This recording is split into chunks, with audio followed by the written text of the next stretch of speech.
सबसे पहले क्विकली जो पाकिस्तान के अंदर खबरें हैं वो आपको बताता हूँ। आज मंगल का दिन था।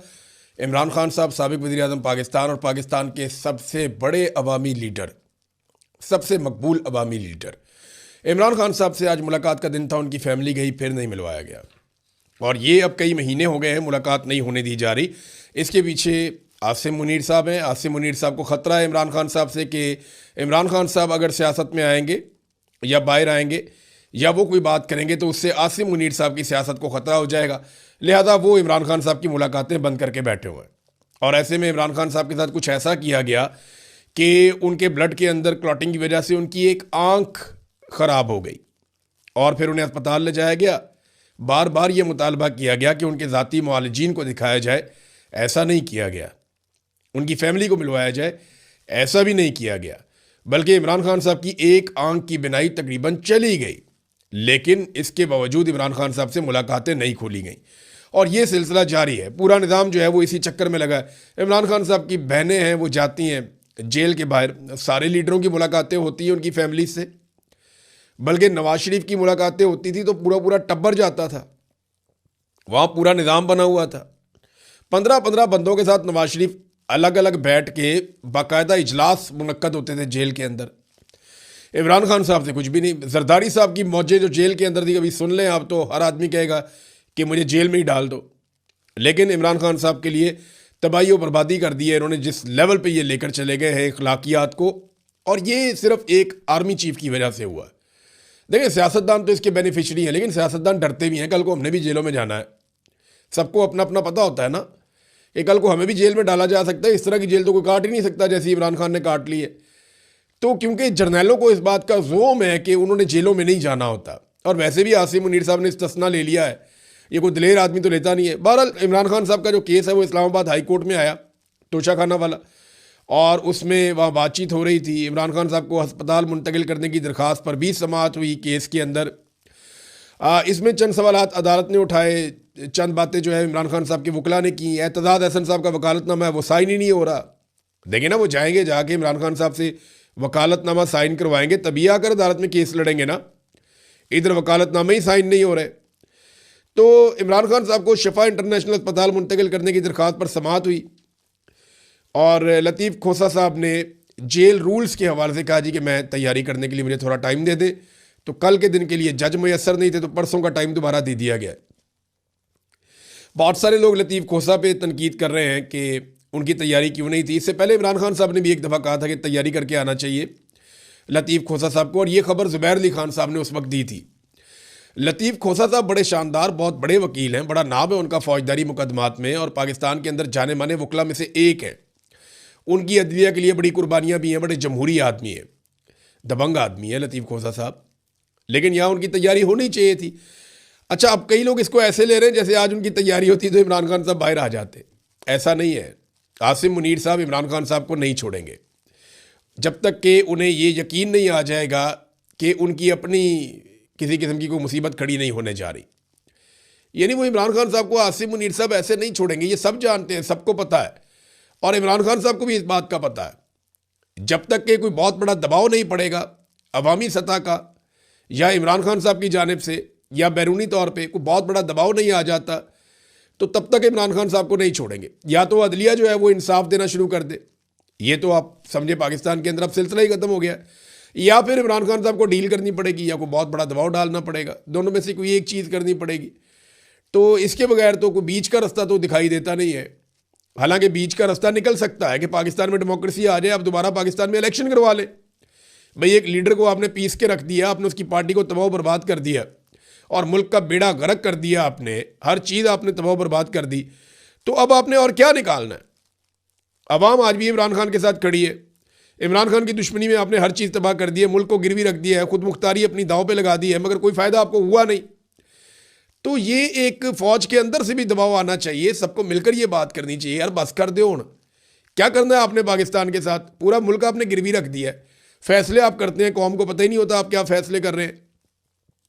वहाँ कौमी असम्बली में खड़े होकर महमूद खान अचकज़ई कहते हैं और साफ खड़े होकर कहते हैं जनाब पार्लियामेंट जानती नहीं है कि क्या हो रहा है। आप सऊदी अरब के साथ क्या मुआहदा करके आए, पार्लियामेंट को पता ही नहीं है, आपने बताया ही नहीं। बोर्ड ऑफ पीस में आप क्या गुल खिला रहे हैं वो भी नहीं पता कौम को। फिर लीबिया में जो दौरे आपने किए हैं, वहाँ पे जाके खलीफा हफ्तार को आप मिलकर आप क्या करके आए हैं, किस किस्म के मुआहदे कर रहे हैं, किससे क्या बात कर रहे हैं? पाकिस्तान की पॉलिसी पाकिस्तान के अवामी नुमाइंदे बनाएंगे, ये कायदे आज़म ने कहा था। इधर जनाब आर्मी चीफ जाते हैं, मुलाकातें करते हैं, पॉलिसी बनाते हैं, कौम को पता ही कुछ नहीं होता, अवामी नुमाइंदे बिल्कुल गूंगे बहरे होकर बैठे हुए हैं। तो अचकज़ई साहब ने कहा बंद कर दें फिर इसको, पार्लियामान को, शहबाज शरीफ को सारी ज़िंदगी के लिए वज़ीर आज़म बना दें, हम में से कोई मर जाए तो उसकी जगह पे इलेक्शन करवा दें, बस इस तरह कर लें फिर आप। क्योंकि पार्लियामेंट का तो फ़ायदा ही कोई नहीं है, पार्लियामेंट में बात ही कोई नहीं हो रही, डिस्कशन ही कोई नहीं हो रही। और जो लोग डिस्कशन करते हैं या करना चाहते हैं, देखें ना, ये अवाम की मुंतखब हुकूमत नहीं है। तो जो हुकूमत अवाम की नहीं है वो अवामी फ़ैसले कैसे कर सकती है, वो पाकिस्तान की खारजा पॉलिसी कैसे बना सकती है? जब अवाम इसके बारे में राय देती है तो वो इंफॉर्मेशन मिनिस्टर ने, वज़ीर कानून ने और वज़ीर दाखिला बराए मुमलिकत ने, इन तीनों ने बैठ के प्रेस कॉन्फ्रेंस की और ये कहा कि आप हमसाया ममालिक के बारे में या दीगर ममालिक के बारे में आप बातचीत ना करें, आइन इसकी इजाज़त नहीं देता, फिर आप पे फौजदारी मुकदमात हो जाएंगे। देखें, ये बात मैंने एक दिन पहले कही थी कि कुछ लोग फ़िरका वारियत फैलाना चाह रहे हैं पाकिस्तान में और एक जंग जैसी कैफियत पैदा कर रहे हैं और शिया सुन्नी फसाद पाकिस्तान में करवाना चाहते हैं। उसको रोकना हुकूमत की जिम्मेदारी, हम सब की जिम्मेदारी है।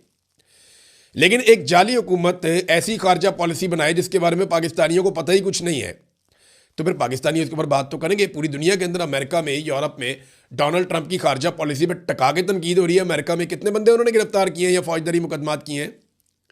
वो जंग लड़ रहा है, उन्होंने क्या किया? वहाँ पे कुछ भी नहीं किया।